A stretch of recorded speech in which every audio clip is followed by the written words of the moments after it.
Welcome to the Squared Circle Jerks podcast. We're reviewing WWE, and I have Byron with me as always. Thank you and good night. Yay, I'm here. WWE didn't, nothing tremendously offensive, but not a lot of tremendously good stuff this week. No. If broad strokes recap, Raw was boring, SmackDown was better, 205 was better than that, and NXT, you could argue was better than 205, or at least as good. Mixed Match Challenge was really fun, but you didn't watch that. That's because you wanted to do the podcast, like, right now. That's a lie, and you know it. I have it queued up. It's right here. I could watch it. I could watch it while you're blathering on about how boring Raw is. I could entertain myself rather than reliving Raw again. We open up with Raw, and we get Stephanie McMahon blowing herself, basically. And we get Asuka. Skipped it. We get Boss. And the upshot of this is we're getting Asuka versus Sasha tonight. Then we move on to Braun versus Kane, a last man standing match. And actually, I take it back. This was offensively bad. Not the match, not anything Braun and Kane did, but the whole storyline around this of, Braun, what did you do? It's a last man standing match. I'm still standing. Braun, how can you put people in danger like this? You booked a last man standing match. What the fuck is wrong with you? Yeah, I don't know what the... can I just backtrack a little bit? I thought Sasha Banks did a really excellent job coming out and doing her thing. I skipped every bit of everything Stephanie McMahon had to say because that's what you do. And Asuka, I thought, the crowd was with her the whole time. The crowd was with her the whole time she was speaking Japanese, and they're like, yes, preach, whatever you're saying, we're down with that. Kind of like a Delirious promo. The crowd going, what he said. Exactly. I think they should definitely sign Delirious so that they can pair them together. He could be her manager. But yeah, I like that. And then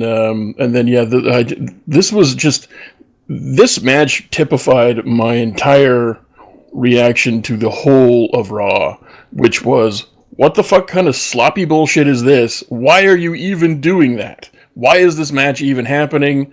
Why didn't you just do something fucking cool and brutal at Royal Rumble, and then you don't have to have, like, this match did not have to happen at all.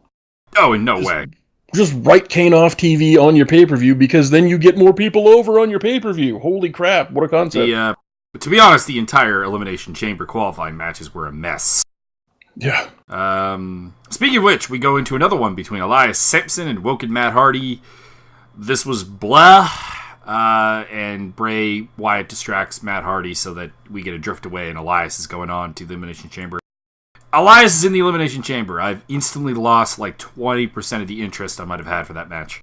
Yeah, I mean, the only thing I want to see is, obviously Brock Lesnar is going to be in there. I think it's for a shot at the title, so I don't think Lesnar will be in there. Well, I thought that was the whole deal with the Elimination Chambers. Like, the champ has to be. Is that not the case? Perhaps it is. They've done it both ways, I could have sworn. But that's very possible. All right, so we'll probably get Lesnar in there. We'll get Braun in there. We'll get Elias in there. One of these things is not like the other. One of these things does not belong.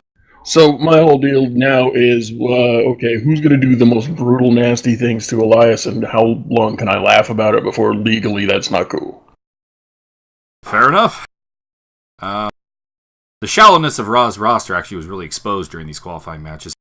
Yes. We move on to Mixed Match Challenge promo for, Miz cut a promo about Mania, didn't really care. Mixed Match Challenge promo from Little Big versus Team Ginger Snaps. I was pretty down with it. I want everybody to instantly go onto YouTube right now, pause the video for a very brief second, type in Little Big, and click on the very first video you find. You will not be unentertained. I think I really like how both of these teams are working, which, by the way, the whole lead up to that match, and I'll go deeper into this, why is Sami Zayn a heel? Why is he not just a face? WWE, come on. Let me correct myself. Actually, click on the third video down, because that one's really entertaining. Then we had Miz versus Roman Reigns. And I know you hated this. It was fucking boring, dude. Bro. I didn't. I didn't hate it, but I didn't like it. This was 18 was minutes. there. This was 18 minutes and 7 seconds of dude, bro, dude, bro. Boring. We knew The Miz was going to cheat to win. He doesn't win any other way. Well, I mean, it's Roman. No one beats Roman clean. Fuck. It's Braun. They really should start letting him lose clean because no one like his. You'll notice that his big momentum that he built up by rejoining the Shield is pretty much gone now. Oh, it's dead. Yeah. Oh, totally dead. He's right back where he was. He cannot stand on his own because no one buys anything he's selling. He's just not. I think he could if he stopped being the chosen one for like 2 to 3 years. Yeah. Like treat him like a dude. And let's see what the crowd, like how much of the negativity is the crowd reacting to him being pushed down our throats, and him being the chosen one, as opposed to how much of it is actually negative towards Roman. And if you give me like 2 to 3 years of seeing what do the fans really think about this guy, we might learn if you've got a star in your hands or if this is a complete lost cause. Yeah, I mean, I think it would take a lot less than that. I think 1 full year. If you gave him 1 full year of organically, like, don't even put him on a losing streak. I would make it 2 years just to explore some other options at the top to give time for that. But yeah, we'd know after about a year. Yeah, I think you give him. Well, I mean, how long did it take Rock to?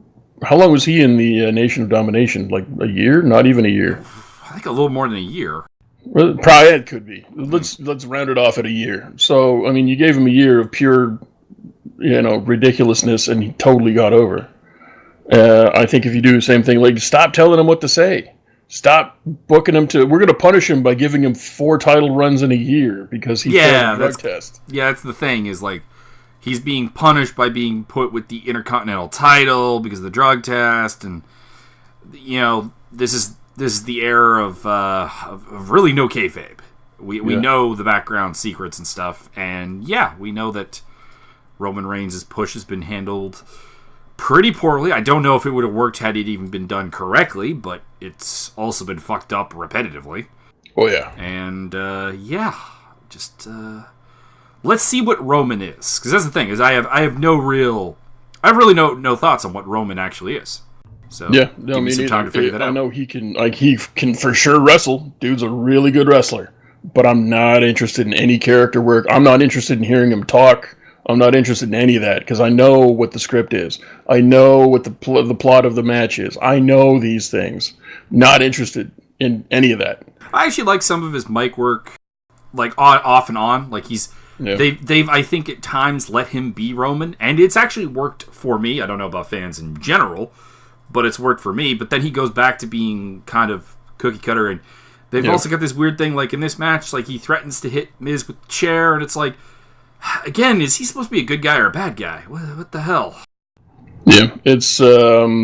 I mean, when you go back to again with his stuff with the Shield, he was you could tell he was loose. He was having fun. He said some stuff that was definitely not on the script, and it worked great. And then the Shield's fallen apart, and Dean's gone. Seth is pretty much gone now because apparently he's working through a massive back problem, and so is Jason Jordan. So it's back to the script, back to the plan, back to the suffering succotash. Well, they haven't gone that far at least, but yeah, we're back to Roman of old. It's like they said, this is what works. Let's not do it. Yeah. His music really typifies how I view him. Dun-dun, dun-dun, it's the Shield music, like that. That was always the other. It's the same beat. Well, it's also the problem with it is it's the Shield music. So that was the other thing. It's like, so the Shield is no more, but he keeps the music. Gotcha. Yeah. And the look and the chest protector. Yeah, D-Lo, get in there, get your fucking chest protector back.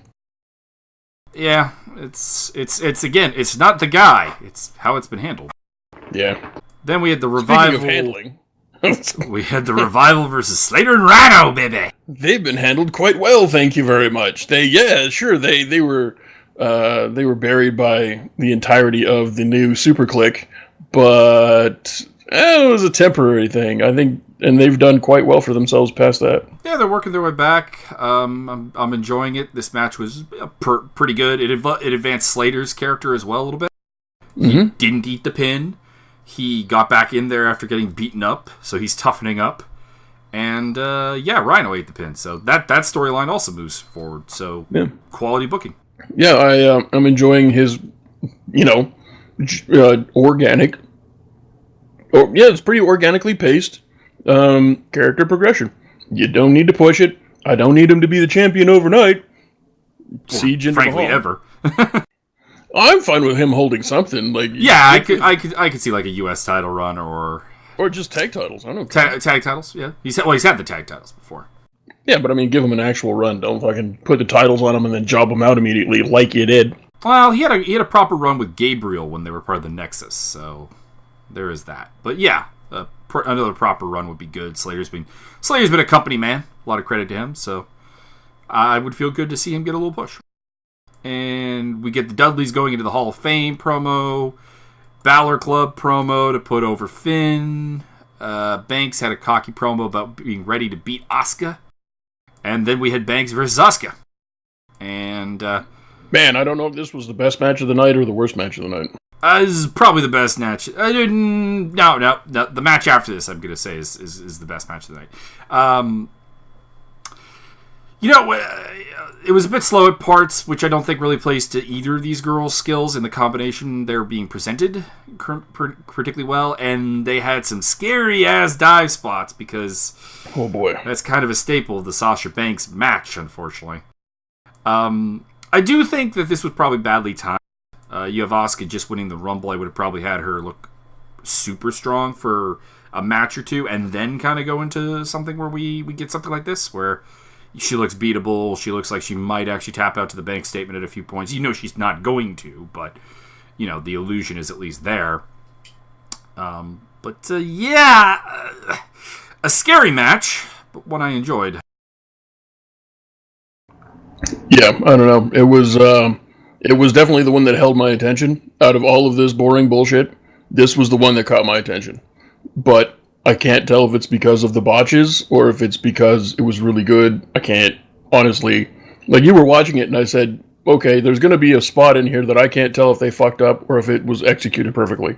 And I don't think you had an answer for me either. I do not have an answer for you.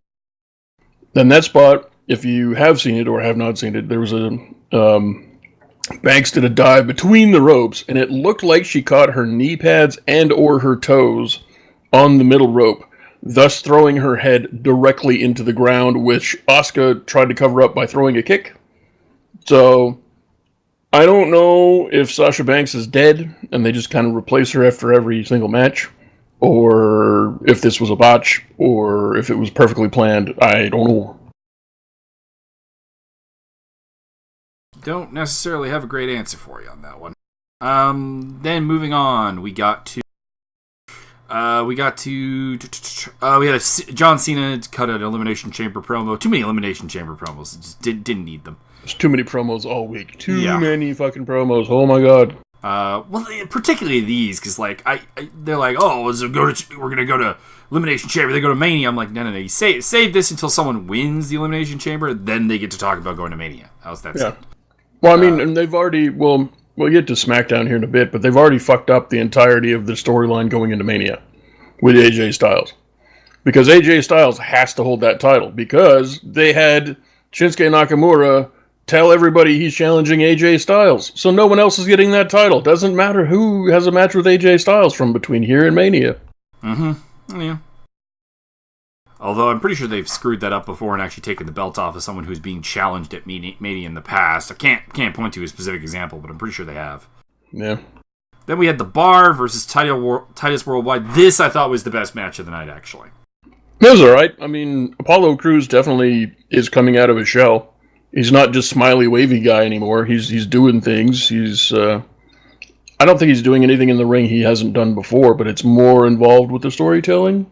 I also think I think it flows a bit better. Like, they're moves that he's done before, but now they have more impact because they feel correct. They're part of the story of the match, yeah. You know, they feel properly timed. Another thing. I think his timing's gotten a lot better as well. Apollo Crews was the man of this match. Good crowd work, nice offense. I think it's coming along after a long period of stagnation in Apollo Crews' development. So they're doing something right there. The bar retains, which makes sense. I don't think Titus Worldwide is at this time really worth a tag team run, but I think they easily could become it because we've seen Titus hold the belts before, so it's not something new. And giving Apollo Crews a title run with the tag belts, kind of a la Slater, would be good. And he's younger and more exciting and could definitely have a very bright future. Hey. And then we had Finn Balor versus John Cena in an Elimination Chamber qualifier. All right. So I'm going to throw out a slight rant here. Before you do that, I would like to just say that I think that this match was okay. And that's all I really have to say about it. I would agree. I'm going to say a tad bit more, but that does relatively sum it up. Brackets for your Elimination Chamber. If you're General Manager Kurt Angle, I talked about this when it was, Braun and Kane, last man standing, but then I'm going to be mad that he's endangering people. Why is Balor facing Cena in a qualifying match for the Elimination Chamber? Should they not both be in there as your two biggest baby faces, basically? Yes.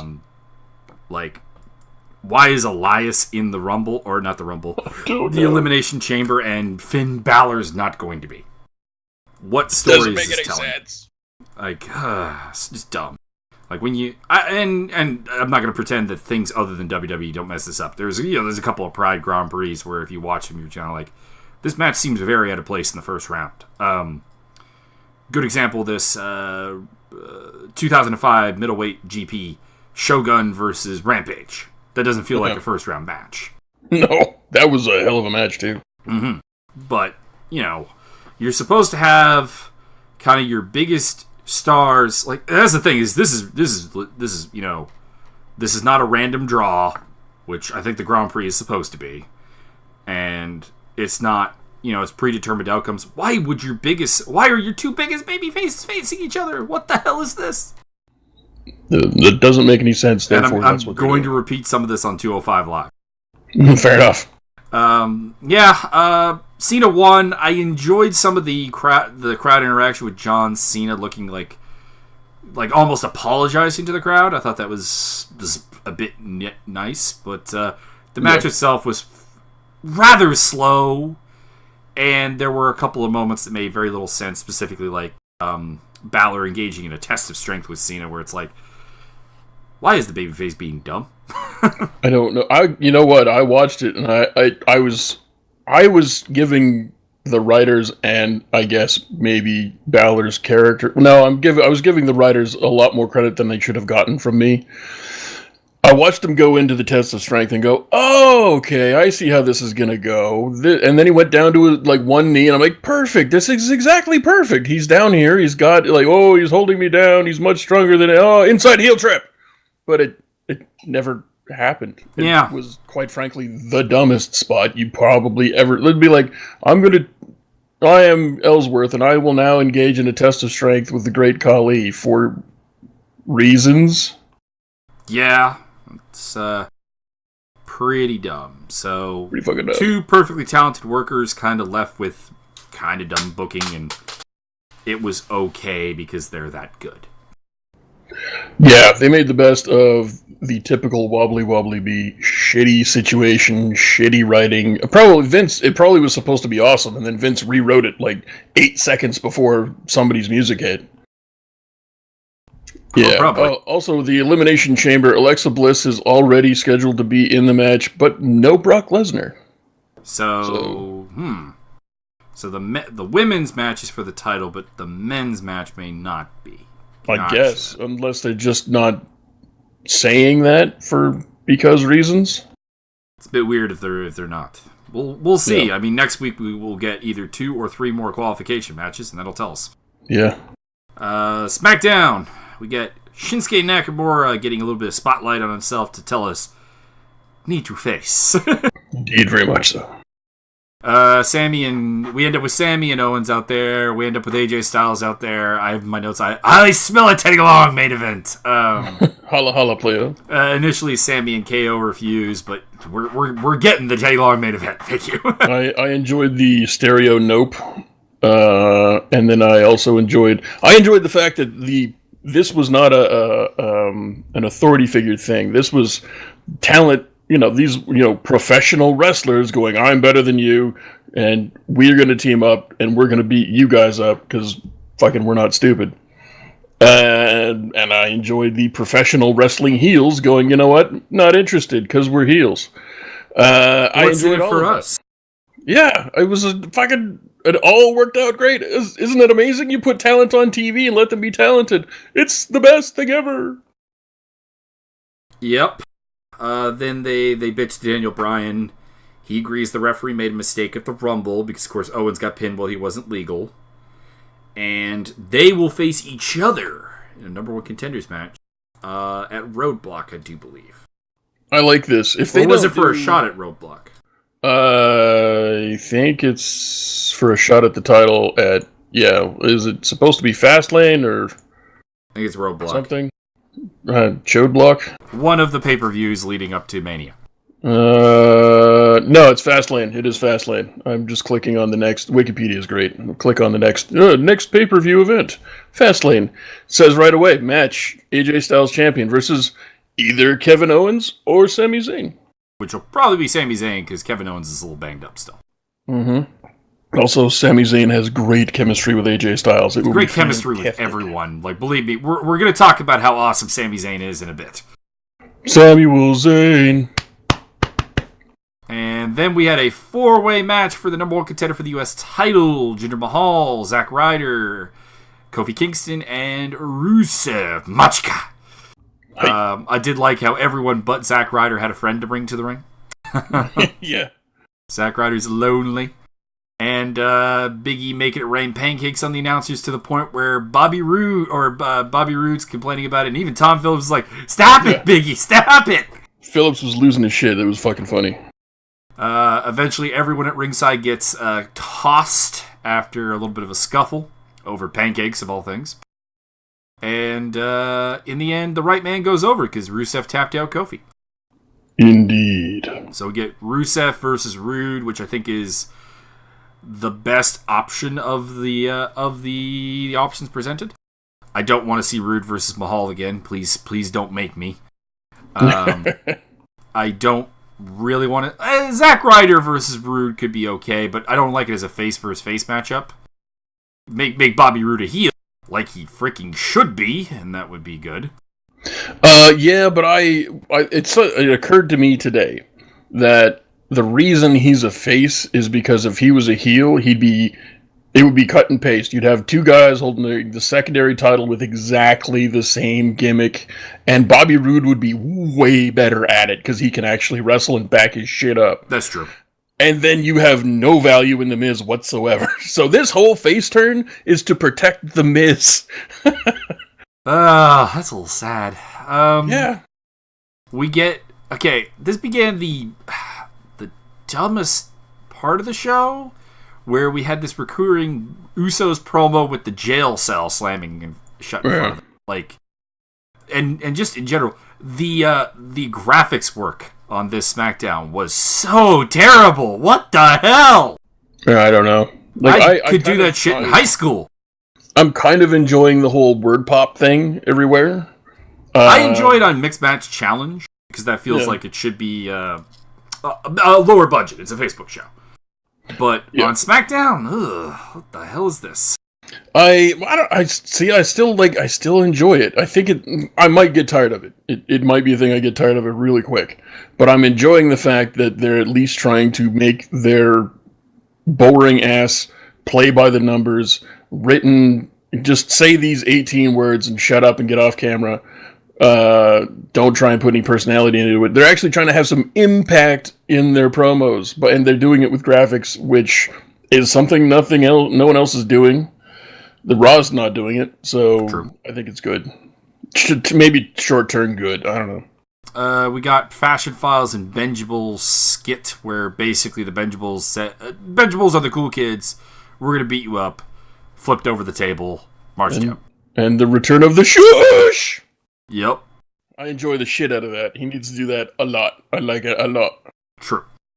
And then we continue with the Usos promo of, like, again, the really bad jail cell promo of American Alpha, lockdown, American Alpha 2, lockdown, continue. And then the Bludgeon Brothers came out mid-promo and just squashed some jobbers. Two things. I skipped the entirety of both promos. I don't know why they gave them 2 promos and no match. Whatever the fuck that's about, I don't know. I did cut in through like the middle of their promo, and they're doing the I say a thing, lockdown, I say a thing, impact word, I say a thing, impact word. They do the same goddamn promo every single goddamn time, and it's not ever any good. And I enjoyed it the first couple of times, but I've gotten a little tired of it. I never got into it. They're just basically doing rock promos, just like Eli Drake does rock promos too. But with a greater vocabulary. The vocabulations is spectacularitude. And number 2, one of the jobbers to the Masturbation Brothers there is little Rory Gulak. True. Correct. So maybe we'll see a Gulak family reunion at some point. It's a Gulak apocalypse. Gulak apocalypse. We're going for the Gulaktopia. Yeah. Then we got a promo about Daniel Bryan talking about the top 10 rankings deal, which is very weird. Very weird. It's going to be based on talent, athleticism, which kind of same thing, and locker room. Well, locker room I think leadership. They're going to do different lists based on each one of those different things. That's what I understood. Is they're going to have who's the most athletic, who has the best nose hair, who does the butt cheek challenge the fastest, whatever the fuck that is. I just made it up. Who can do the M&M race in less than 30 seconds. Things like that. It's gonna. I mean, if they keep coming up with cool lists, that's cool. I miss the days when there was an actual ranking system, or at least a list. I remember back in the day watching the WCW Power Hour, and if I've said this before, I actually watched a shitload more WCW than I ever did WWE growing up, because WWE was never on a channel that we had. So, but every fucking week, literally the opposite problem. Yeah, every goddamn week I got to watch the WCW Power Hour, and every time somebody on the top list of the top 10 guys, champ being number 1, secondary title being number 2, anytime somebody beat one of those guys, or one guy beat another guy on that list, they moved up or down the actual ranking system. I like that idea. You can kayfabe the shit out of that. And if somebody got hurt, then they started dropping down the rankings because they weren't fucking around. But it was a good way to keep people keep wrestlers in the mind of fans, because you got to watch, you get to see the list, you get to see the guy's name, and you got to kind of, if you're invested in that character and you dropping down, I mean, you still give a shit even though he's not there. Uh-huh. So if this list kind of has any kind of sort of, and I would assume they're going to do a different one every week. But if somehow that feeds into getting people over, i.e. Ty Dillinger or Sami Zayn or Zack Ryder, people who are awesome but don't get enough time, I hope that helps in some sort of avenue like that. Yeah, I would love that. Unless they're kayfabing the shit out of the list and Roman Reigns is on the list every fucking week. Well, it's SmackDown, so it won't be Reigns, but... Oh, right, that doesn't matter. They're going to push him to the top of the list. Got to move him over there, so we put him at the top of the rankings. Mm-hmm. Then we had a Shane, Ty Dillinger, Baron Corbin backstage deal where basically we wind up with Dillinger complaining somewhat, fairly, and Corbin kind of doing the same thing, but with no real basis for it, and we get a match. Yeah, Corbin being a whiny little cunt, and dare I say, from Mr. Ty Dillinger, the sickest burn of the year. Yes. Are you still here? Yeah, unlike your Money in the Bank title shot. Oh. Then we got a Charlotte Flair promo and Riot Squad face-off. I 90% of this. I have one. I really have basically one thing to say about this.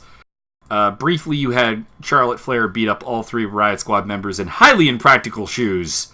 Yeah. I'm not really a fan of that. I like the shoes. I like the shoes, but not for fighting. No, I mean, I'm impressed. I'm impressed that she can do that in them shoes. That is very cool. But, come on. Yeah, the Riot Squad is... if you're going to have a heel faction, push the fucking heel faction for a bit.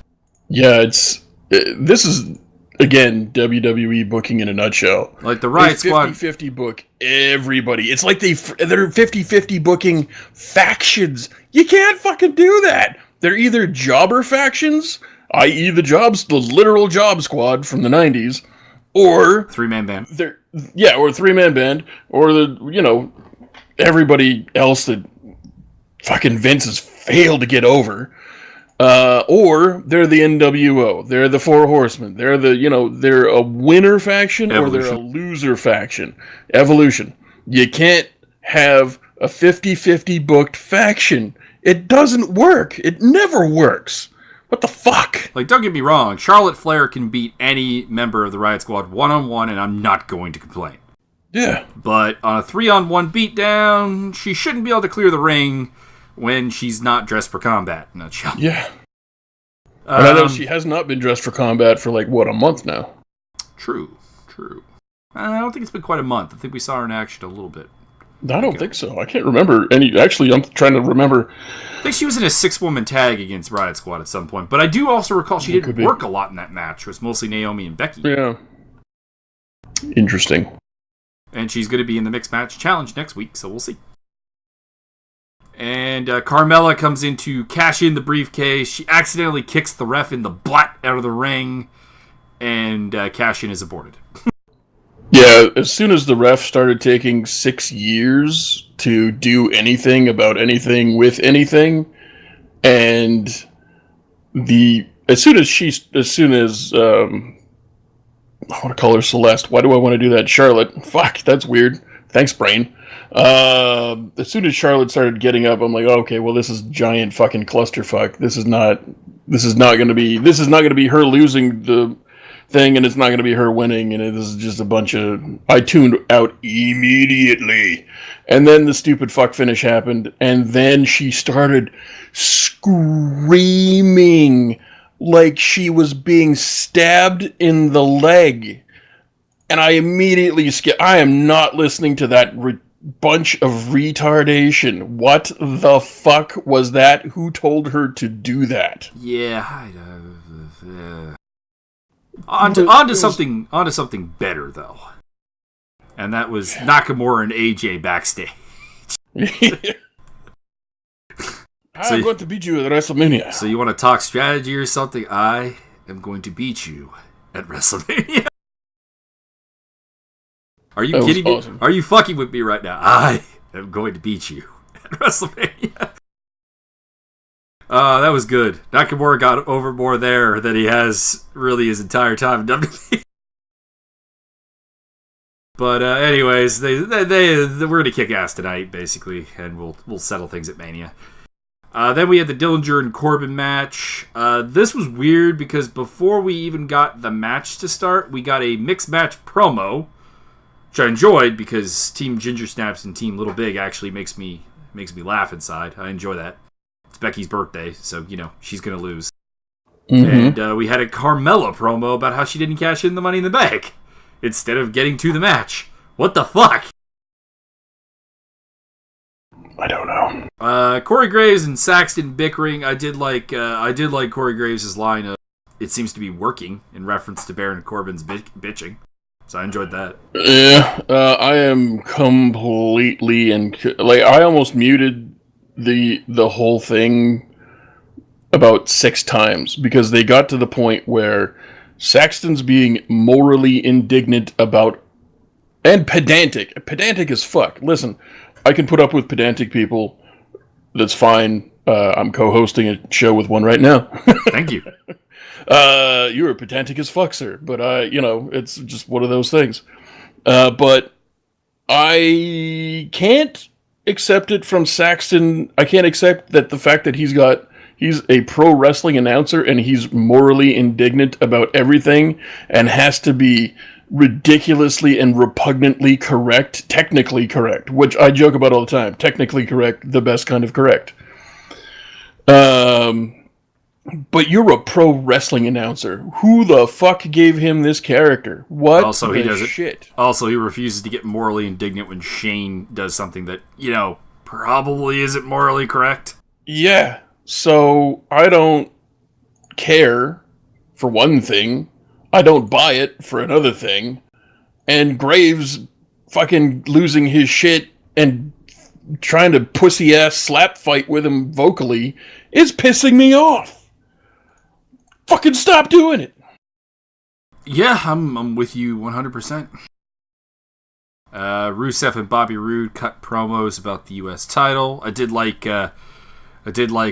Bobby Roode circling, Rusev Day and then using the O to make glorious across the last of the week. That was fantastic. It was good.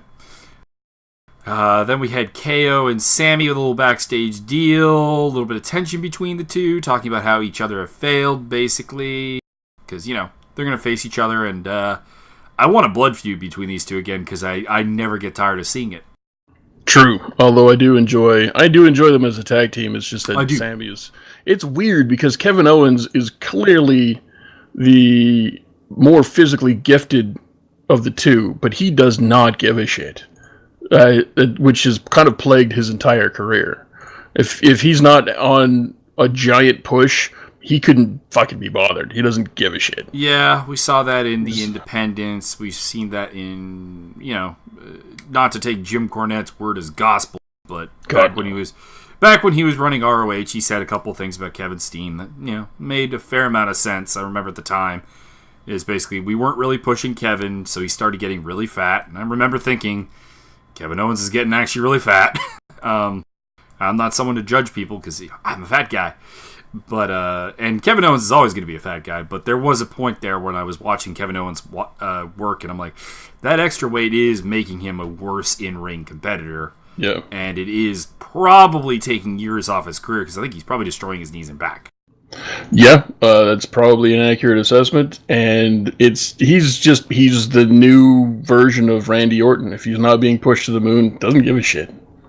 In Randy's case, I think it's a slightly different thing. Is that Randy even when he's getting pushed, isn't really giving a shit. Like he has to be forced to give a shit almost. Yeah.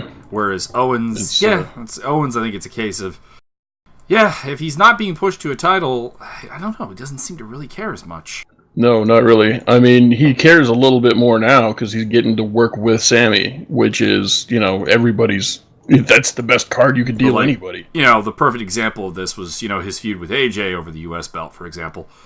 We got a lot of really subpar matches for, when you consider this is Kevin Steen versus AJ Styles. Why is this sucking? These are the two of the best wrestlers in the world, and Owens just didn't give a shit. Nakamura is another example when he faced him. Yeah. It's really weird. You'd think that the guy who could do literally every move in the book would be able to have great matches with everybody, but I don't want to say it again, but he does not give a shit. Sami Zayn seems to only give a shit. That guy is switched on that guy is OCD 24/7, pedal to the metal. We're going to make every match the greatest match you've ever even heard about or die trying. Yeah. Yep. This leads us to Breezango versus the Benjables. Short match. Benjables win, so they're rehabilitating them. But I wouldn't have had them beat Breezango here. I wouldn't have had. To be clear, I wouldn't have had this match. Like Breezango, you've kind of got a little bit of momentum behind them after beating Rusev Day. Yeah. So to have them just instantly lose that momentum to lose to Benjables is your tag team division's in rough shape. You need to do something about this. They 50-50 book everybody. They 50-50 book the champs. No one gives a shit about them. Mm-hmm. Yeah, I can't really think of a tag team. You could argue the Bludgeon Brothers, but the Bludgeon Brothers haven't beaten anyone but jobber teams. Yeah. And, yeah. They have not. I would go out on a limb and say they haven't even had a match yet, because all they do is walk out and destroy. Yeah. I mean, they had almost the beginning of a match once with Breezango, and then they just squashed him. Yeah. Then we had AJ Styles Nakamura versus Zayn and Owens. This was about telling the story of the dysfunction between KO and Sammy throughout the match. A lot of miscommunication, missed tags, Sammy getting thrown to the outside, not being there when Kevin needs him, and that Sammy eventually just left and let Owens get pinned. Yeah, I thought that was actually a good move. That was a good move. I like that. Move. It was, if between the two of them, which one's going to walk out? That's going to be Owens. I figured it would be Owens, yeah. Yeah, but, between the two of them, Owens is definitely the one that's going to walk out. So if Sammy does it, holy fuck, that means a lot. Yeah. And then he had a promo to end the day with Renee Young, where he's like, "This isn't the end of our friendship. This is about opportunity. Kevin's had his opportunity. It's my time." Right. So I'm enjoying this particular version of Sami Zayn, although we're going to talk about the Mixed Match Challenge, where I think there's so much money in him as a babyface, like top babyface on a brand. Yeah. That is just being squandered. No, well, you say that, but then there was this guy named Rocky Maivia who wasn't getting over as a face either. Sammy was over, though. Like, the booking was the problem. Yeah, that's maybe it's slightly incorrect statement, but it's, you can easily have him go right back to face, and he'll be even facier than ever, because wow, that face turn is going to be something else. I suppose I'd be with you if I had any faith in WWE to push him as a top face in a proper manner. They will literally turn him face and then de-push him in 2 weeks. So because they don't know what the fuck they're doing. 205 Live, take us in, sir. 205 will goes west. Well, sir, we let me scroll back up. Actually, there we go. Nice. We had the Danielson Bryanson come out and reveal that the new GM, and if you go back to last week's episode, you will hear me say that the new GM would be Rockstar Spud, and I was correct. I was hoping he'd be a wrestler, but yeah, I'm fine with it. Well, let's get into that here in a second. My note here says, GM reveal, Rockstar Spud called it. Drake Maverick, presumably Mallard Iceman, was taken. The announcers immediately acknowledged, the crowd started chanting Rockstar Spud, and this happened a lot. They've been in Philly for the entirety of the week for everything, I think.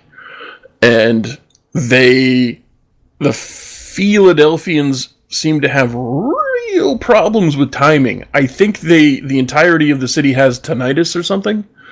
Because their chants are always a little off time, and I'm not sure why. There's like two exact same chants going on, counterbalanced to each other, but not exactly counterbalanced. It's a little bit off, just enough to be really weird. And they started to, there's a Rockstar chant going on. And the announcers quickly acknowledged the fact that, oh yes, this person is known as Rockstar Spud, but now he is Drake Maverick. Like, it took him 8 seconds to just kind of like acknowledge it and move on. It was the smartest WWE decision I have ever seen. Mm-hmm. They're going to give a 16-man tournament for the now vacant title. So CWC 2.0.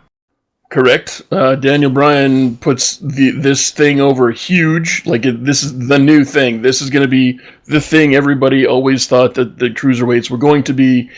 Spoiler alert, it's not. It's not even close. They announced a couple matches. We're going to have Cedric versus Metalik again in the first round, question mark? Oh, yeah. And then Tyler Bate versus TJ. I have another note up here. It's like, it's 16-man tourney, so the whole roster then. Do they even have enough guys to fill that out? I don't think they do. They announced Cedric versus Metalik, and I started questioning that as a first-round match. And then they announced Tyler Bate versus TJP, and my next note is, that shit's going to be hot as fuck. Also, no, they do not have enough guys to fill out their tournament. Let's see here. Yeah. 205 roster. Are you ready? Prepared. Okay, so male cruiserweights. don't know why it says male cruiserweight. It should just be cruiserweights. Akira Tozawa, Arya Daivari, 2. 3, Brian Kendrick, injured though. Cedric Alexander, 3. Drew Gulak, 4. 5, Gentleman Jack. 6, Grand Metalik. 7, Hideo Itami. 8, Kalisto. 9, Lince Dorado. 10, Mustafa Ali. 11, TJP. And 12, Tony Nese. And then possibly we could see Dick Duck. That would be an interesting surprise return. I can't remember the last time Tozawa ever had a match. I think he might have been banged up a little bit, and they were letting him heal a little bit. Fair enough. I am enjoying the shit out of his promos. These are very good. Already seeing llamas might need to take some notes and learn a little English. You can get over that way. They launch right into Cedric versus Metalik. And I have a note here that says, so Cedric goes from guaranteed next champion absolutely, because they're going to take the belt off Enzo and put it on a face. Doesn't make any sense not to. To a guy who's just another tournament participant, and I'm supposed to believe that he's not just going to blow through to the finals, not beat Metalik. Like, this is not already a foregone conclusion. You're supposed to believe that he's not mad about it. Yeah, I'm also, we're just supposed to turn the page and move on. Okay. And then my next note here says, announcers acknowledge that very fact. Very good. Very good. This is the best announced team you've got, because they are acknowledging reality. Good times. There was a 205 chant. They actually got it correct instead of the 2005555 kind of a thing. I swear they all have tinnitus or some kind of weird thing going on. Or maybe Kevin Dunn's pumping things in and the crowd is very intelligently chanting off time to Kevin Dunn's sweetened audio. That could be too. That could be it. They need to really stop naming moves after the guys that are doing it, i.e. the Metalik driver. My note here says, only a gaggle of complete retards can't make up cool names for metal-based maneuvers. Yeah, that is pretty bad. Could have called it the Iron Driver. You could call it well, he's the king of the ropes. You could call it the El Rey Express or the El Rey Driver or something. Jesus Christ, what the fuck's wrong with you people? Really the only note about the match itself I've got is it was a good match, but there was a really weird amount of rest spots, and for a new 205 type scenario, and there was a weird amount of dive spots in this match. There's just, I don't know why you needed a break right away, and why you needed, everybody needed to do 2 dives. Is there a quota? Maybe, but yeah, I kind of largely agreed pretty much with all of the above. And I don't understand why your 2 biggest babyfaces are meeting up the first round. Hey, it's the Balor-Cena match! Well, you know what? After the Mustafa Ali-Cedric match, was it last week or the week before? After that, I would say Mustafa Ali is one of your top 2 or 3. Two of your top 3, though, since we haven't seen Akira Tozawa in action in a bit. Correct, because Tozawa's number fucking 1. Then they played the same Tyler Bate promo they always play every 6 months like clockwork, because they only put him on TV every 6 months. Just to touch finally on that, though, would not this, they've been kind of teasing a potential heel turn with Alexander for some time. Would not having his title opportunity taken away to be put in a tournament be the perfect spark for that? Yes. Fucking hell. So that's exactly not what they're doing. Missed opportunities. We had a Gentleman Jack the Ripper promos, big upping the your boy Drake Spud, and saying, "Hey, we're fellow British guys. Perhaps I can get a little of that little rub there. It'll be great." Pretty much. We had another backstage promo interview thingamabob with your boy Eli Drake Maverick, and I'm not going to be able to get that out of my head. Oh well. So it just says Drake. I have Drake backstage, and I want to say Eli Drake, and I know that's not right. Eli Drake. The Drake says, So we had Gulak show up, who was orange as fuck, which only showed, like, I know Rockstar Spud, as he is supposed to be spray tanned and looking ridiculous, because that's part of the thing, right? That's part of his gimmick. That is the gimmick. But fucking Gulak looked like a pumpkin. My note here says both of these fuckers are orange as Trump. Like, what the shit's going on? I thought maybe that's what Gulak's going for with the whole political thing. Yeah, it's like he's actually Donald Trump parody. I'm totally down for some of that action. That would be great. Hands your boy Drake a big ass bundle of roses with a Gulak button on it. And then Drake kind of like looks at the flowers, looks at the guy who's talking to the production guy, looks at the flowers, grins big, and just shoves the flowers in his arms and walks off. I have a note here that says, "Good flower spot, Bubba." We had a stoned as fuck Mustafa Ali promo. Holy shit, this guy was high. I'm not even going to question it. He was just blazed to the tits. Just blazing right there when they shoved the camera in his face. Man, we had a great match, man, and wow, man. Like, hey, if that's going to be your character, if you're going to be the new Persian RVD, dude, go with it. I'm not questioning anything at this point. They had an interview with the TJ Peterson. And he said something kind of dumb, like he was the first guy he had to win the title in order to win the title, and he was the first guy to win the title, or I don't know how the fuck he phrased that, but it was... I think he's trying to reference the fact that he won the original Cruiserweight Classic, and we're basically doing a second one. Yeah, no, I understood, but it was... like, he tried to work in the fact that he had won the tournament and the title, and he had to win the title and the tournament to win the tournament title. Or I don't know, man. Like, he tried to work both the tournament and the title into one thought, and it didn't flow. It didn't really plan out. Yeah, and then your boy Eli Drake, Maverick.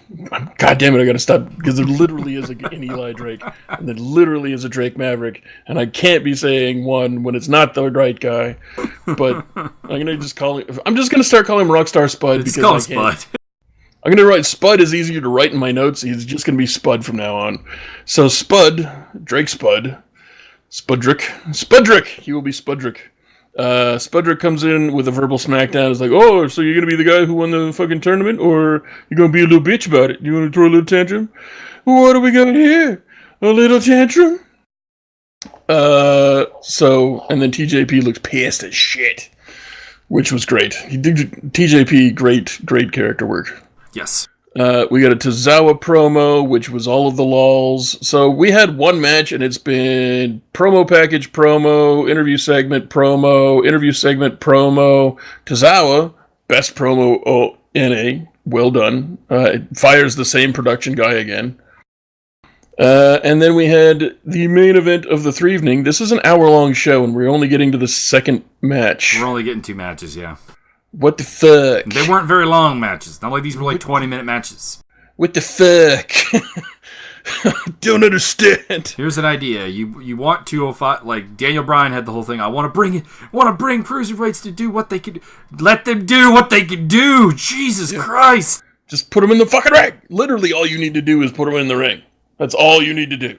You don't need anything else. I did not write down Royal Rumble recap shit, which I'm pretty sure there was 3 or 4 of those. The first thing for my notes for the TJP versus Bate match is that Little H was reffing, so fuck finish is a thing. Confirmed. I don't need to actually watch the whole match, but I did. There's more off-time chanting. Again, have the notes. Why does Philly do that? Do they all have tinnitus? Random delete chant popped up. That was great. There was a slow-mo replay of Tyler Bates' standing moonsault. Hangman Page, please fucking take notes, you scary bastard. And it looked great as shit. Confirmed trunk pull for the win for TJP. Fuck finish confirmed. It was another good match. Again, the first match was good. This match was good. But it's not this new 205 or 205 reboot or whatever you're trying to hype me on. This is the same. It's not anything we didn't get out of Cedric Alexander and Grab Metalik and TJP before, and it's actually probably less than what we've traditionally gotten out of Tyler Bate. I mean, after Cedric versus Mustafa Ali, that's what I expect. That is now should be standard practice. You're never going to have a match. Well, not never, but you're not on average going to have a match that good. But that should be your goal every time out for everybody on the roster. That's exactly how you're going to get this brand over. That's how ROH got over. That's how Dragon Gate got over briefly. That's how Lucha Underground got over. That's how PWG gets over. You can go on down the list by having great goddamn matches that people give a shit about and want to watch. It's stunning that wrestling fans want to have wrestling matches that are really, really good. Isn't that weird? Wrestling fans want to watch wrestling? So that is... so you got your boy Cedric and your boy TJP on to the next round. Back to the Spudrick. I was watching some Wrestle Talk, Wrestle Ramble there. And Luke Owen had an interesting fantasy booking thing. He wants your boy Drake Mallard. Drake, I've already forgotten what his last name is. Drake Maverick. There you go. So I want to call him Drake Mallard because then it's Duck Duck. So Drake Maverick is your official GM, but maybe not next week, not the week after that, but sometime there's going to be another qualifying match. It's a 16-man tournament, so there's going to be more qualifying matches. And at some point, Rockstar Spud is one of the entrants into the tournament and wins his match and goes on. So you've got one guy playing two characters, and there's a certain amount of, some of the wrestlers are like, hey, that's not cool, you're actually the same guy. And then someone like the heels, maybe Gulak, just doesn't realize. Daivari, yeah, some of these guys just don't realize that it's two different, or it's the same guy playing two characters.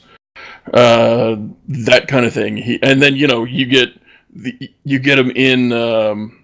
Somehow the Drake character will change stipulations halfway through a Rockstar Spud match. Like, this is now a no DQ match, or like whatever, if he knows he's not going to win.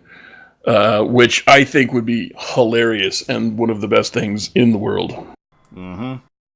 I am a little let down that I figured it would be Spud as the GM, but I was kind of hoping for Hurricane Helms or Dean Malenko. Well, I mean, here's hoping that Hurricane Helms comes back as some fucking talent. Maybe he's going to be, in a perfect world, put him in one of the qualifying matches. I could dig that. He's been champion before. Yeah, I'd rather him be, like, talent. In-ring talent. Help guys along, rather than just being, like, an office figure. Fair like enough. Almost a Kurt Angle, or like a Kurt Angle type. Well, fair enough. Then I would have gone with Jamie Noble or Malenko. Yeah. Because they can't really wrestle anymore, it seems. Get the shit kicked out of them. Yeah. The shooter will wreck your goddamn crap. I'm going to go over mixed match challenge real quick. Obviously, it was one match. Sami Zayn, Becky Lynch, a.k.a. Team Ginger Snap versus Team Little Big. Braun Strowman and Alexa Bliss. Correct. I enjoyed the promo work up to this with Alexa Bliss trying to flip a car. That was pretty good. And the whole birthday stuff with Becky Lynch. So even if they weren't facing Braun Strowman, you're going to lose because it's your birthday. Correct. If it's on your birthday, you lose. Hometown, you lose. Family in the audience, you lose. If the fans like you, you lose. I mean, what else is there? Yeah, well, that more or less covers everything. Yeah. There was an interesting spot to open us up here with Braun coming out and offering a high five to Alexa Bliss, like a proper high five. She's looking at him like, you're joking, right? He brings the hand down for her, and then she's like, no, put it back up. And she jumps up and actually high fives him. That's awesome. I would never have imagined Alexa Bliss and Braun Strowman would be so entertaining together, but they really are. It's freaking great. Throughout the match, they're having like bits where Becky's beating up Alexa, and Braun's like, tag me in. She's like, no, it's my plan. I'm letting her think that she's winning. And Braun's like, I trust you, go. That sounds fantastic. Sami Zayn was being super babyface, except when Braun got in the ring, then he became the cowardly heel, like, I don't really want this. there was a bit where they did a double down spot. Becky Lynch is crawling to the corner to tag Sammy in, and Sammy's like, all right, I'm on this side. No, I'm going to go on this side. He like keeps changing sides on the post, like obviously trying to avoid the tag without avoiding the tag. But Becky gets the tag anyways. And every time he gets killed, Becky's going, are you okay, Sammy? Like she's being the proper face. And in the end, so she comes outside the ring to check on Sammy, and Bliss jumps her from behind, smashes her into the ring post, so she's out. And Braun hurls Sammy over the barrier, and Bliss pins Becky for the win. And this was really well done. Like this was not a great work rate match or any outstanding spots or anything like that, but seriously, the story of this match was worked to a T. Whoever is running Mixed Match Challenge, give that man a raise, and please let him run one of the other shows. Fuck! Indeed. People have been complaining about Mixed Match Challenge. I didn't see the first match between the one that Balor and Banks won. But I heard that it was sloppy as shit. I enjoyed week number 2. I really enjoyed this week, and I'm looking forward to next week. Fair enough. Next week we're getting Team Golden Rose because Alicia Fox was injured, so he's replaced Alicia Fox with Mandy Rose. Oh, that's good. They cut a pretty good promo about gold is pretty, so is a rose, but a rose has thorns. It's pretty good. And they have good chemistry. I'm looking forward to that. And they're taking on Team Uso, Jimmy Uso and Naomi. They cut a pretty passable promo, although it had the usual problems with both of them. Oh, they can barely speak English. It's not necessarily the English, still delivery. Naomi's delivery I've never been a fan of. Yeah, no. But yeah, that's going to go good. And then we had a post-match promo with Braun and Bliss, which is the you linked me to the gif of, and it was really good. They both called each other cute. And yeah, there was the whole, we're going all the way. And then Braun really to the Mixed Match Challenge Finals. All right. It was really good. Oh, I forgot the pin. It was actually Alexa Bliss did Twisted Bliss off of Braun's shoulders to get the pin on Becky Lynch. Oh, very nice. So yeah, this was just really well done. Really well done. Not like a 5-star classic or anything. Like probably maybe 2 3/4 to 3-star match, but just the story told was really good. And the way the crowd reacts to Sammy as a face, again, I don't know why WWE never tried pushing this guy as a massive face. They did it in NXT and it worked really well. Yeah. They've refused to do it on the main roster. I think he was like the most popular champion of all time. Like, not the longest reigning, not any of that, but the most popular, Sami Zayn. You could possibly go with Nakamura for it, but yeah, Zayn is in the conversation. Mm-hmm. Then we go to NXT, so take us away, sir. NXT Ice-T. 2 notes. Jeremy Borash, formerly of you boys, the Tits and Ass, is now signed to the Wobbly Wobbly Bee and will be working at NXT, and apparently also helping perhaps revive the career of one Senor Benjamin. Senor Benjamin! So I'm hoping that'll jumpstart the whole Woken Matt Hardy thing. That'll be fantastic. And number 2, the already seeing Llamas and Johnny Wrestling match from the TakeOver did get a 5-star rating from Meltzer. 2 thumbs up. So much appreciated. Before we launch into the actual episode of NXT, fantasy selecting warfare, if you had to choose right now, say that for the rest of the year, no more 5-star matches, and you have to vote between Kenny Omega and Jericho or this match, which one is your match of the year so far? Omega Jericho, but it is damn close. Yeah. I'm kind of in that boat. I flip, maybe because the Johnny Almas match is really, really recent. I'm kind of flip-flopping in my head. But I would like to go back and watch the Omega Jericho match and just kind of reconfirm that it was everything I ever wanted in a match. Second thing of note is that this, I think, was taped in exactly the same building as Raw and SmackDown. I think it was taped. Some of it was taped at TakeOver, actually. I know. I checked. That was part of my note here. Is like, was this a pre-taped dark matches at TakeOver or taped after TakeOver? And no, there's no dark matches at all on the TakeOver card at all. Oh, okay.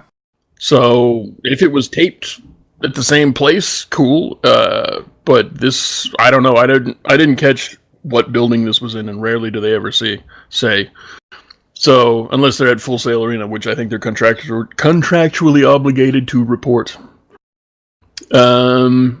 So yeah, we started off with Nikki motherfucking Cross against Lacey. Can't remember her last name. Evans. There you go. Something nice and generic. There was a massive pop for Nikki Cross because she's excellent. And there was a massive pop when she started beating the absolute shit out of Evans. Haul her outside the ring. Drag her underneath kind of hauled the apron out and pulled her underneath the apron and beat the shit out of her while she's trapped in the apron. It was a really good kind of back and forth, semi-squash. This was booked to perfection. If you want to they're finally trying to get somebody else over. So they're putting Lacey in there as somebody who can, take a beating, and, you're not going to beat Nikki fucking Cross, but you're going to be competitive, and obviously you've got something to offer. So I thought it was booked absolutely perfectly for the characters themselves. Wasn't the best match in the entire world, but I didn't expect a masterpiece like the last woman standing match or something like that. Yeah, it's, Lacey Evans is green. This is a short match on a NXT show, not for a title. It's not meant to be a 5-star classic. Yeah, exactly. And Nikki Cross won the match with the fucking lightning spiral. Holy shit! One of my favorite wrestlers using one of the coolest moves in the world. I mean, yeah, I'm a little excited there, kind of, sort of. Try to contain your pants. We can't buy you new ones. I was not wearing pants at the time. Oh. But that's for other reasons, just laziness, really. I'm not wearing pants right now, so there you go. There you go. I'm wearing... In all seriousness, I'm wearing shorts because I have this massive blister on my leg that I don't want to wear pants. You got the Ebola. It's not Ebola, just got the ringworm? Just a bit of a burn. God damn it, stop drop kicking the oven. I swear to God. But the oven won't respect my authority. That is correct, yeah. We had a Shayna Baszler interview. This was like a post. They did a bunch of this, post takeover stuff. Shayna, short and sweet, said, "You think I lost? Fucking go to medical and check her action out. Then tell me who won that match." She had short, sweet, to the point, no bullshit, no expounding, no hyperbole, no retardation, and great smirk the entire time. Yup. Fantastic. 10 out of 10, best smirk in business. I'm going to call it right now. They're going to push Ronda Rousey to the fucking moon as a part-timer, because that's all they can do is bury their actual talent and push part-timers to the moon. Shayna Baszler is going to be more popular. You're going to see way more support for Shayna Baszler, and it's going to be a longer road, much longer road, but it's going to be great. Unless, of course, they fuck up her character really bad. They announced that there's an after-match spot from the redistributed area after their match at TakeOver, and they're going to have a Sanity versus Era match for the titles next week. TM61 comes down to a massive fucking pop. Big motherfucking pop. Did have a quick Velveteen Dream promo in there as well. Oh, yeah, I forgot to write that down. It's just, read my trunk, stream over. Look at my crotch. Look at his dick. He's in really good shape. I'll give him that. But he's still a little... Wish he wasn't so fucking awkward, bud. Needs some work. But it's getting there. Yeah. It's getting there. Yeah. The weird crucifix pose with sticking his ass way the fuck out is kind of... I don't know if that's supposed to be suggestive or if he's just fucking awkward. I think it's supposed to be suggestive. It does suggest to me that maybe he needs to poop. Then the Ely brothers come down, and they got a cool new look. I've seen pictures of this online. Apparently, they've got a third member, a guy that isn't one of the brothers, but I don't know his deal. I think he's still in training, and I don't know. So there was only two of them, and I assume they didn't send a third guy down to the ring because TM61 were going to win, and you didn't need any kind of weird extraneous bullshit. And also, I'm still calling one of them Urinal because I have to. It's, God damn it, why the fuck would you name your kid Uriel? Either I'm going to call him urethra or urinal. There's no... What parent did this? Is that a real name? Is one of them really named Uriel? Uriel is a real name. I don't know if it's his name, but it is a real name. Would you look it up while I talk about it? Okay. Because I got to know if this is really a name or if some idiot in the back is like, oh, go with the name Uriel. We had a really excellent twin switcheroo spot, which I haven't seen in forever because apparently the Usos are retarded as heels. There was a backdrop driver. No. The problem is when the whatchamacallit, Usos do it, they end up with a referee coming out to tell them that they pinned the wrong one. Yeah. But the referee's decision is final. There was a backdrop driver, really well executed one. I have that in all caps right here. Backdrop driver, ! I'm a big fan. And it was a really good match. Well, it wasn't a really good match, but it was a really good spot fest that told a story. And I enjoyed the shit out of it. Also, the bracers that the Ely brothers wear make their arms look about 6 feet long each. And it's really weird and off-putting. But kind of a great look at the same time. I don't know what the deal is with that, but it's definitely weird and interesting. Have we found a solution to the Ely brothers? I have found Gabriel. It's his name. That's his actual name. Okay. I'm going to either call him urinal or urethra. Wait a minute. They have a guy on the roster whose name's legally Bin Wang. That's awesome. He needs a pimp character. They call him Tien Bing when he actually comes out. I need him to be Bin Wang, and I need him to be a pimp. Sup, baby? You Bin Wang? Continue, sir. I don't really have anything else to add for this match. Yeah, no, TM61 went over because they're awesome. They started off the match with their moonsault fist drop thing, which was a little... I didn't know that was a thing that they were going to do right off the bat.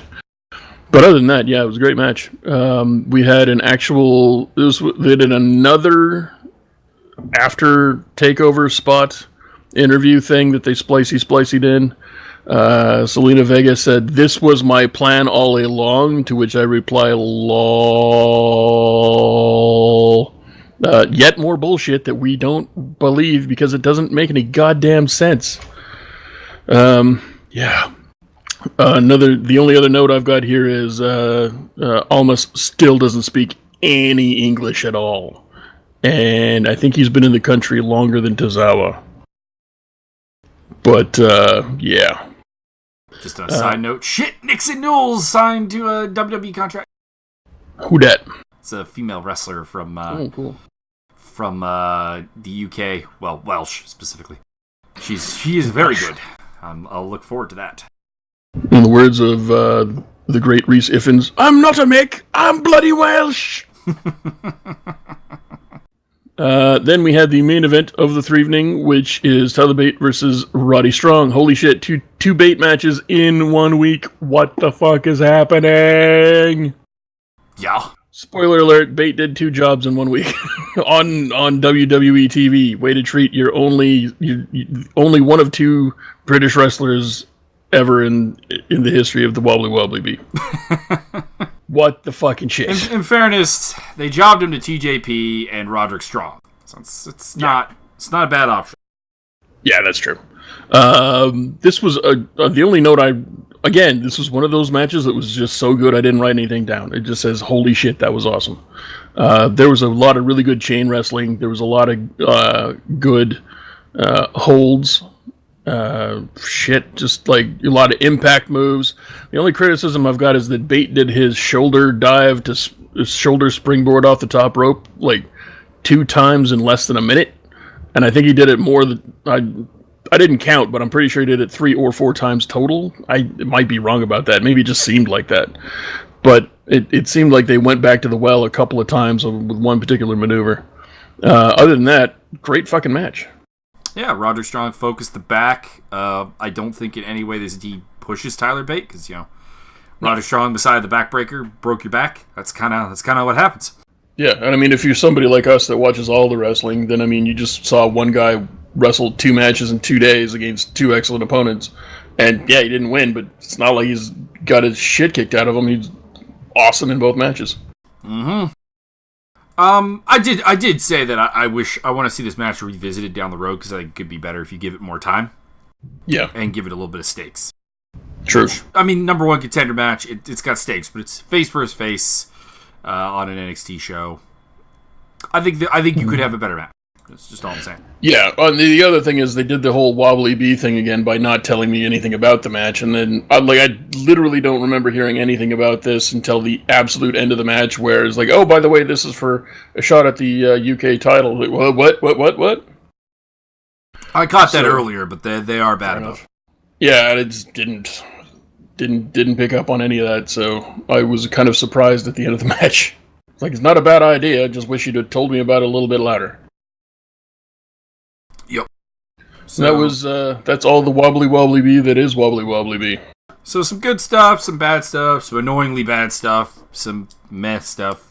Yeah. Typical week. Pretty much. Don't really have any news to bring up. I think we discussed all of it. Nothing else really happened other than the whole Ronda Rousey, oh yeah, I'm a full-time wrestler now. Oh wait, I'm shooting a movie. Oh wait, I'm actually part-time. Yeah, I'm only going to be working a part-time schedule like Brock Lesnar. Lashley, the last day of his contract with TNA was the 1st of February, so he is now free to sign wherever he wants. Apparently, he was talking with New Japan and WWE, and apparently he stopped talking with New Japan. The other thing in the air is that he just wants to do more fights, but he needs pro wrestling to actually pay him because you don't make any money fighting. So that is the unfortunate truth of MMA. Yeah. See, UFC heavyweight champion firefighter. Exactly. Well, in his defense, he said he just would never quit. It doesn't matter. He would win if he won $50 million in the lottery. He still wouldn't quit his job. True, but he's also said that he's planning for the future. That the firefighting's part of that. So yeah. Yeah, fair enough. Yeah. So there may be a Lashley. See, the thing of it is that I'm hearing rumors that he's going to sign with the Wobbly Bee and work a Lesnar schedule, which would then allow him to do fights and wrestling.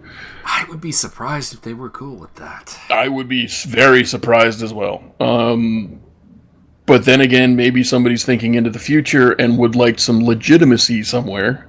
So that could be interesting.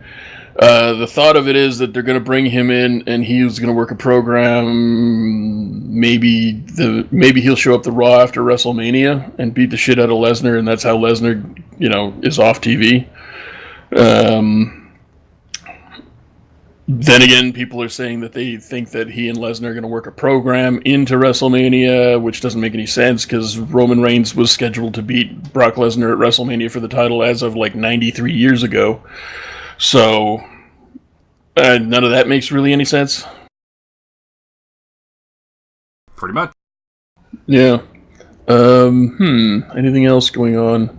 I can't think of anything. The first day of the New Beginnings tour has ended. That was on January 30th. Nothing massive to really report. You had the entirety of LIJ go over the entirety of Chaos in a 10-man tag. We had... It's not the entirety of Chaos. Well, yeah, you're right.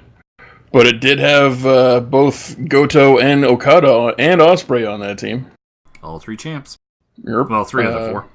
We had Makabe, the Gooch, and the Elgin go over Minoru Suzuki, Michinoku, and Iizuka. You had Jay White, Ishii, and Yano go over Finlay, David Finally, Juice Robinson, and Toa Henry. Roppongi 3K and Rocky Romero lost to Desperado Taichi and Kanemaru Yoshinobu. Hands-On and Nakanishi went over Kitamura and Oka. And we had Liger and Tiger Mask 4 go over Kushida and Shota Umino. And I did this all in reverse order because I'm a bastard. Hikaleo, a.k.a. Leo Tonga, and Tokyo Pimp went over some young boys. Pimp Club for life. So yeah, there was your results from the New Japan Road to New Beginnings Day 1. I don't know when Day 2 is. Indeed. We'll probably do a review of the Osaka show in entirety. Fuck yeah. So that is all we got. Hope you enjoyed, and we'll talk to you next week. Get out.